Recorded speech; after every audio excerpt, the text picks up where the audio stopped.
ఆషాఢమాసం వచ్చిందంటే మహిళలు ఎంతో భక్తి శ్రద్ధలతో పూజలాచరిస్తారు.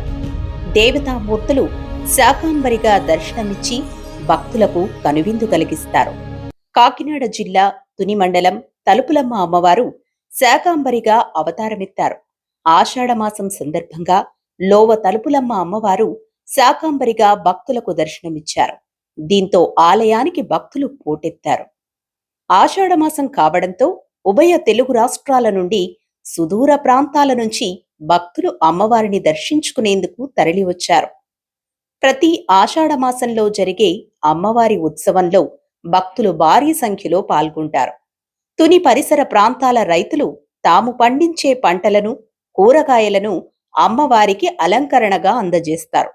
తమ పాడి పంటలు పుష్కలంగా పండి కుటుంబ సమేతంగా సుఖ సంతోషాలతో ఉండేలా ఆశీర్వదించమ్మా అంటూ భక్తులు వేడుకుంటారు. భక్తులు అమ్మవారిని దర్శించుకునేందుకు బారులు తీరారు. ఈ శాకాంబరిగా అమ్మవారి పంచలోహ విగ్రహాల మండపం వద్ద, అలాగే మూల విరాట్ వద్ద కూరగాయలు, ఆకుకూరలతో సుందరంగా అలంకరించి భక్తులకు దర్శన భాగ్యం కల్పించారు. అమ్మవారిని భక్తులు తమ మనోనేత్రంతో దర్శించుకుని తన్మయులయ్యారు. అమ్మవారికి ధూపదీప నైవేద్యాలను సమర్పించి మంగళ హారతులు అందజేశారు. ఈ తలుపులమ్మ లోవను దర్శించుకుంటే సకల అభీష్టాలు నెరవేరతాయని భక్తుల ప్రగాఢ విశ్వాసం. ఒకప్పుడు దట్టమైన అరణ్యంగా ఉండే ఈ ప్రాంతం ఎటు చూసినా కొండలు దర్శనమిస్తుంటాయి. ఈ కొండలలో ఒకదానిని దారకొండగాను, మరొక దానిని తీగకొండగా స్థానికులు పిలుస్తుంటారు. ఈ రెండు కొండల మధ్య తలుపులమ్మ అమ్మవారు దర్శనమిస్తూ ఉంటారు.